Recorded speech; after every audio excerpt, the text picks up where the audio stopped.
Good afternoon, Sequoia High School.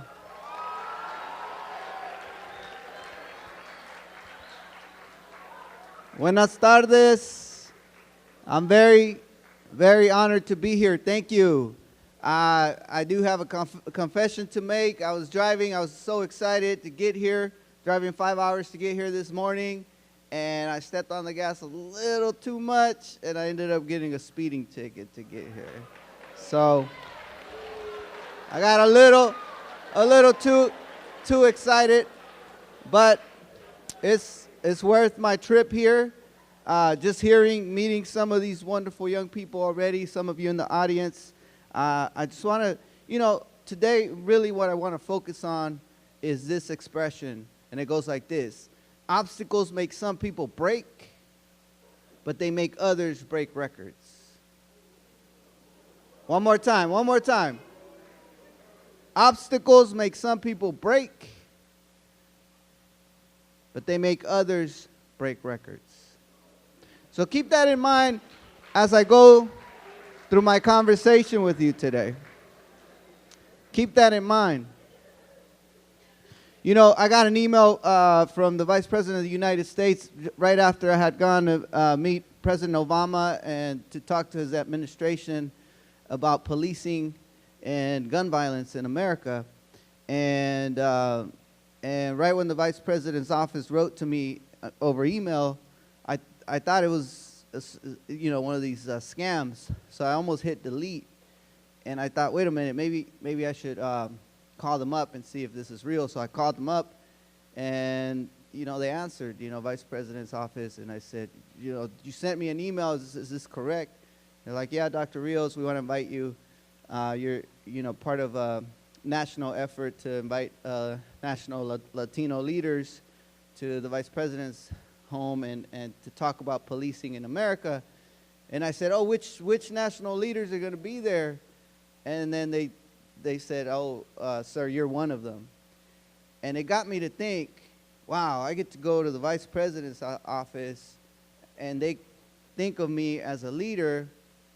And yet, 20 years ago, as a teenager, I was in juvenile hall.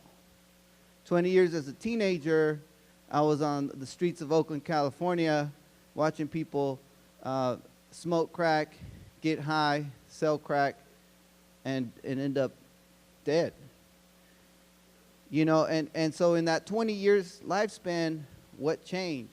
So I get there to the Vice President's office. He lives in this naval observatory, they call it, and it's a military base, so I have to go through metal detectors, metal gates, dogs sniffing everywhere to see if there was a bomb in the car, that kind of stuff. And I get to meet the Vice President, have dinner at his house.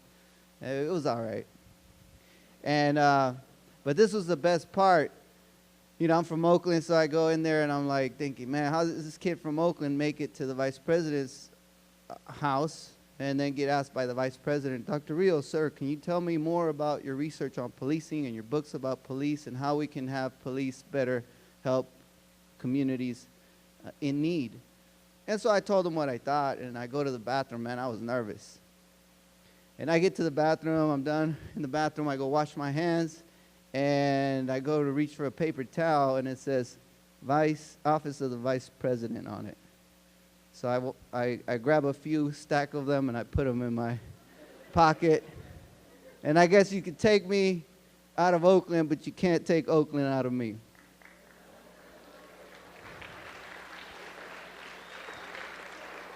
So, but it caused me to think about, well, what happens with this kid who at age 3 was begging on a street corner in Tijuana, Mexico, because we were homeless and hungry and we couldn't get across the border. And so I'm having to stick my hand out begging people for money so I can eat. And having to see my mom stick her hand out and say, por favor, un pesito para alimentar a mis hijos. Please, just a little bit of money so I could feed my children. And that same kid then is able, with his mom and his brother, to cross the border. And once we get across through the desert, behind bushes, in the cold, in the heat, dehydrated, almost dying, we get across, and we get to America, and we think, man, we made it. Because, my tia had told my mom when we were in Mexico, mija, you have to go to el otro lado, to the other place, a land of opportunity, where no one goes hungry, where people dress nice, where you can eat carne asada every day. Now, I don't know what kind of TV shows this lady was watching or what she was smoking. But my mom believed her, and that's why she tried to get us across, and she got us across, and we get to Oakland, and her boss tells her, I'm going to pay you whatever I want, and if you tell anyone that I'm paying you below minimum wage, I'm going to call immigration for them to send you back to Mexico. So my mom had to hide, and with that little bit of money in hiding, she got us this tiny little apartment. But it was a bad apartment, condemned apartment, dilapidated apartment, kind of apartment that shouldn't have been rented to any human being. When the crack addicts would break our window, the landlord was too cheap to put a new window, so he just put a piece of plywood. We couldn't pay the electricity bill.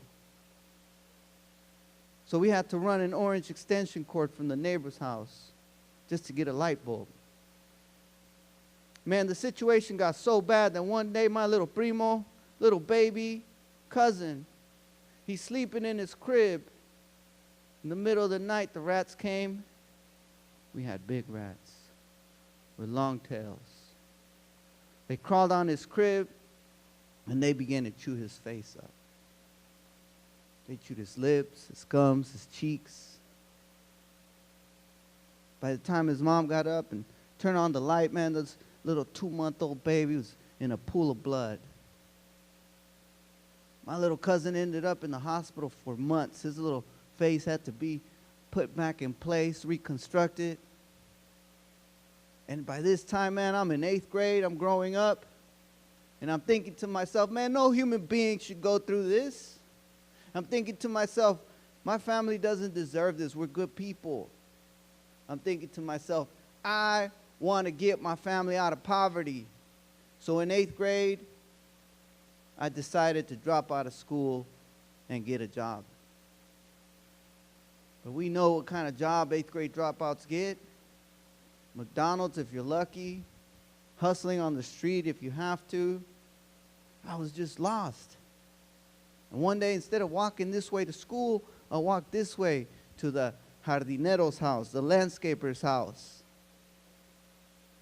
And this guy, he owned a landscaping business, and he had a long pickup truck. And on the back of the pickup truck was the beginning of the name of his business. And on the front of the pickup truck was the end of the name of his business. And the name of his business was Juan Jose Maria Guadalupe de la Garza Landscaping Services.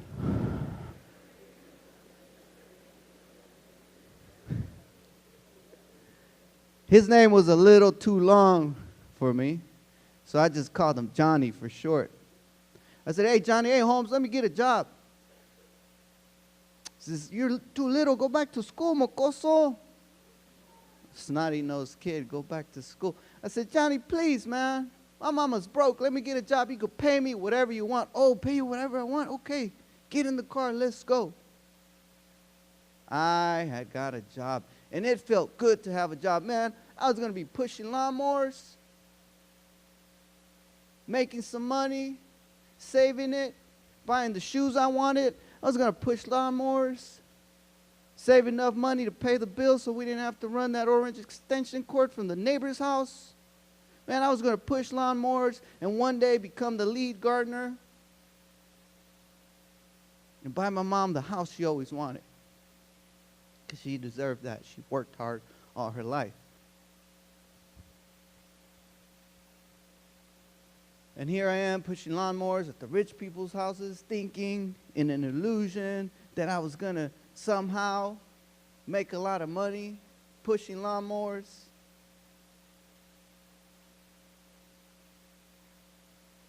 Man, I get to this lady's house, rich lady's house. And it's a 3-story house with Spanish tile roof. Kind of like your school, real pretty, you know, roof. And you go to the back of her house, man, and she's got a swimming pool with a little water fountain coming down the rocks. Man, she even has a statue of a little boy peeing in the pool. I go to the front of the house, man, this lady rolls up in a baby blue Mercedes-Benz, brand new. And this lady was older. She had curly white hair. And she gets out of her car, and she's holding a little white dog with curly white hair. And I said to myself, man, when I grow up, I want this house, I want that swimming pool, I want that little boy peeing in the pool. I want that baby blue Mercedes-Benz. And I want that dog with the curly white hair. And if I work hard enough, I'll get all the things I want in life. Students, raise your hand if you think I was right. If you work hard enough, you get the things you want in life. Okay, about half of you raising your hands. Raise your hand if I was wrong. Yes. Yes. Why? In the San Francisco hat. Why was I wrong? Because I dropped out of middle school. So for answering, I'm going to give you a free copy of my book. Remind me after I'm done talking, but give me some more details. What do you mean by that? What kind of job after? If I stayed in school, I get what kind of job? Like a business? Like I could own the company? Like, ¿qué más? ¿Es todo? But if I don't get an education, I have to work my body. See, there's a difference, young people, between working hard with your body and not making enough money, even though it's respectable to do so. You're still not getting rewarded by society. In other words, you're not getting cashed out, paid enough, because what society rewards is when you work what? Your mind. So in this society, right, in this world we live in today, it's not just about working hard, it's also about working smart. Write that down in your imaginary notebook up here in the imagination. Remember, we're already at 2 points. Point 1 is that obstacles make some people break, but they make others break records. And you need to decide today if you're the person that's going to get broken because there's an issue in your family, because you've had a situation happen in your life, because you've had a rough upbringing. You can decide to give up now, or you can decide that make you your strength to make it into a better future for yourself, your family, and your community. That's point 1. Point 2 is that in this world we live in, we not only have to work hard, we also have to work smart, which means why we're in school, using our imagination, our creativity, and planning ahead for a better future. Because at the end of the day, even though I'm imagining that I'm going to own this big house and that baby blue Mercedes-Benz and that dog with the curly white hair, I'm working 10 hours a day and Johnny is paying me $1 an hour, 10 hours a day.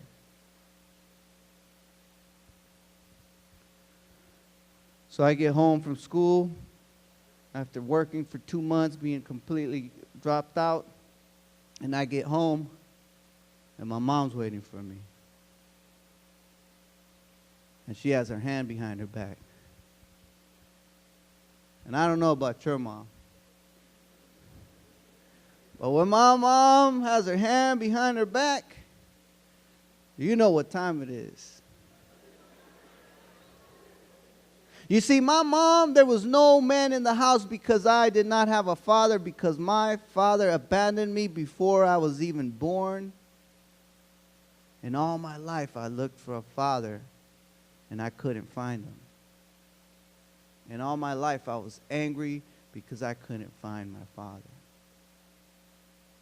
And it wasn't until my children were born and I was a responsible adult with a decent career and an education that I found my father, because I could be the father to them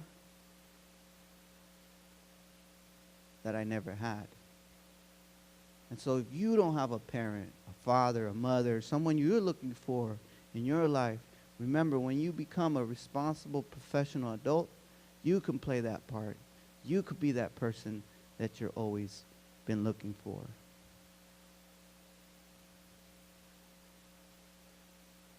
So even though there was no man in the house, my mom owned a men's belt. It was that wide, that thick, and she hung it on a rusty nail above the head of her bed. And we called this el cinturón de la víbora, the snake belt, because it had a big snake printed on it. And every time she hit you, whoop, it will leave a big old snake mark printed on your culo, man.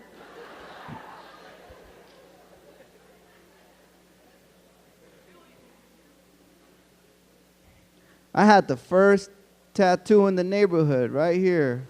A little snake. You want to see it? Maybe next time. Maybe next time.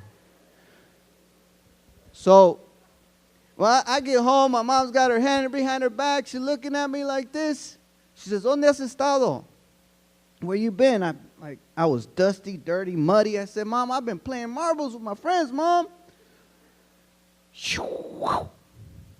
Don't lie to me. And I had to tell her, Mom, I've been working really hard to pay the bills. And I pulled out a big old stack of money, man. It was all dollar bills, but it was a big stack. All mugroso, dirty.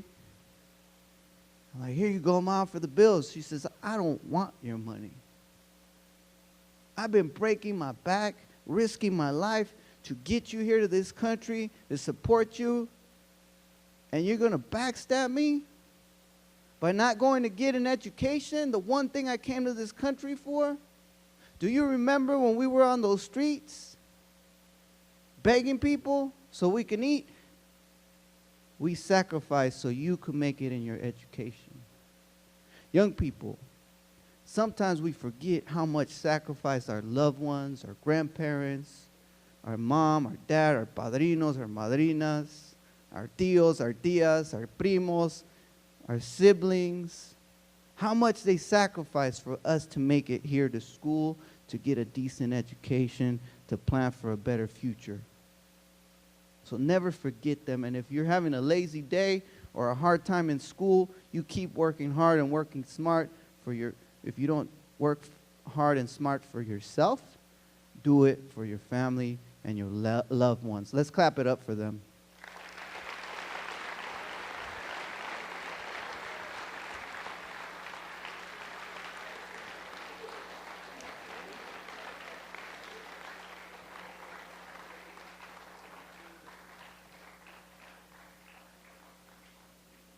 So for my mom, I went back to school. I started doing a little better, but then the street life started pulling me this way, I ended up getting caught up, ended up in juvie 3 times for 3 felonies. I ended up not carrying. I ended up on the streets. And one day, my best friend that I had grown up with since we were this little, we went to the other side of town to visit some girls we met. We get there, they're sitting on their steps. Man, they're looking pretty. They got their red lipstick on. You know, they were cholas, right? Like homegirls. So they got like a bunch of like little black like little bracelets, rubber band bracelets on their arm, and they spray, they put a bottle of Aquanet hairspray on their hair, and but they were looking really pretty. So we're walking towards them, right? And it's like a movie, slow motion.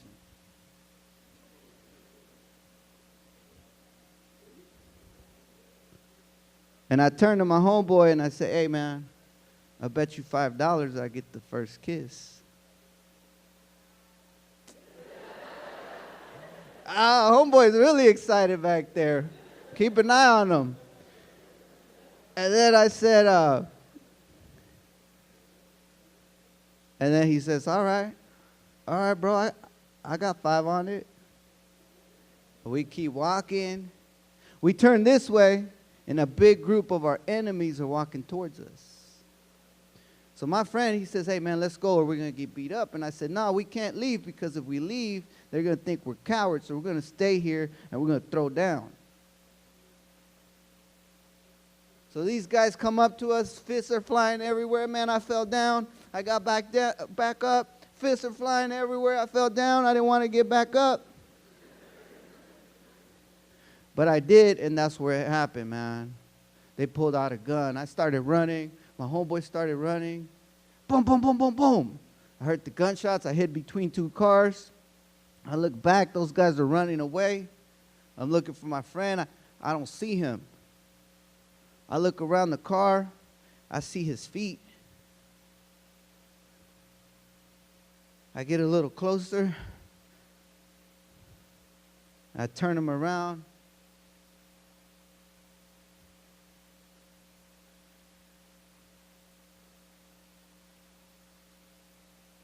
My friend was dead, man. A 15-year-old kid. And it's at this moment in my life where I decide that I'm going to end up in prison or dead just like him. I made that choice right there in that moment. And then one day, man, it's the middle of the night, and I'm just sitting in front of a liquor store thinking, and I just had one escape, one last chance, one opportunity. I went to the one place when one person in my life had told me she would be there to back me up. And I went to school the next day to find my teacher. And I'm walking down the hallway, man. My teacher comes out of her classroom. She says, Victor, are you okay? I heard what happened. And I'm trying to be tough. I'm like, yeah, I'm all right. And she taps me on the shoulder. She says, I know you're not okay. And right when this lady tapped me on the shoulder, all my fear, all my pain, all my anger began to grow, man, and I began to cry like a little kid in front of the whole school. And in that moment, I wanted to melt away with my tears and drain into the gutter and never come back. And you know what this teacher did? She opened up her arms, she gave me a hug, and she said, Victor, I am here for you. If you're ready to change your life around, I will be here for you, but you have to do the work. I will help you out, but I need you to get to work, Victor. I thought about what my teacher told me, man. I thought about how I was going to end up in prison or dead. I thought about how I wanted to help my family out. And I kept thinking, and finally I said, man, all right, I'll talk to Miss Russ. I said, Miss Russ, I'm ready. She put me in 0 period at 6 in the morning to catch up with my credits, man. Lunchtime extra credit. She forced me to think about how I could talk to those teachers I didn't like to talk to. And I did. She put me in night school.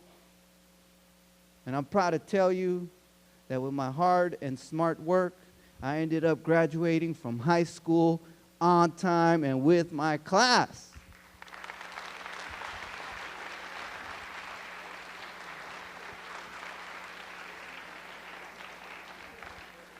But that's not all.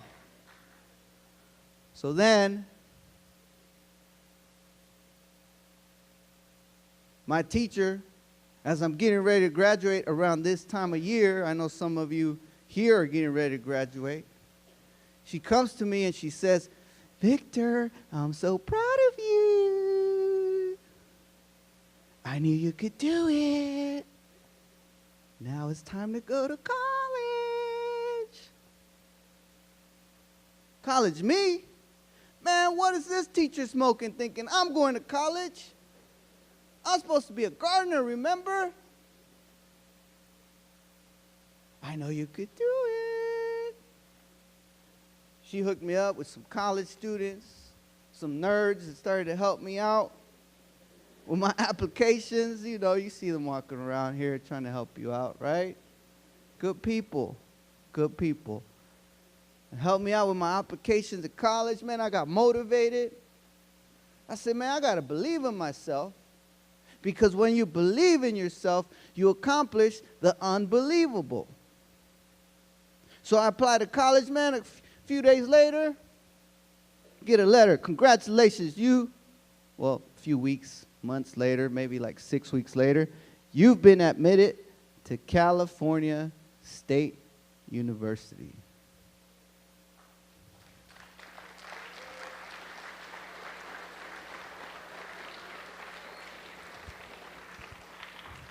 And right below it said, you've been admitted under probationary status. I said, probation? Man, I'm already on probation. That don't matter. But they were not talking about like probation, like where a cop is following you around with a can of mace. They're talking about probation like if you get a C or below, they'll kick you out because they're giving you a second chance. There's lots of second chance programs out there. There's lots of opportunities that if you haven't done well in your educational career, if you start to change, they look at that and they say, wow, this person has shown, demonstrated commitment to improving their lives. Let's help them out.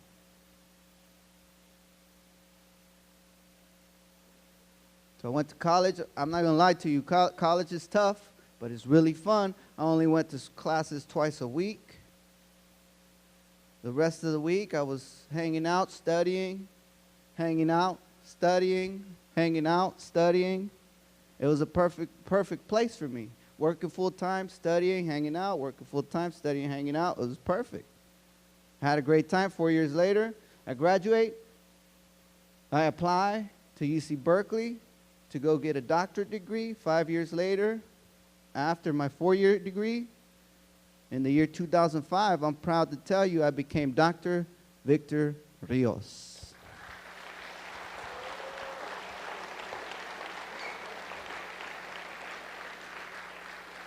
So, let me end it.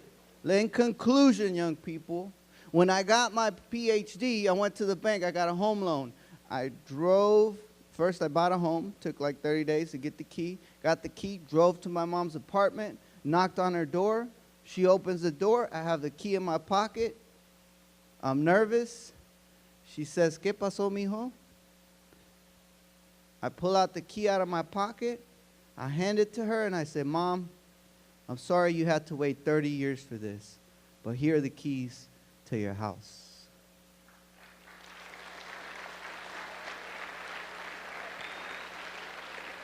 You see, young people, college and education is not about some teacher telling you, college is good for you. College and education is about you helping yourself, your family, and your community.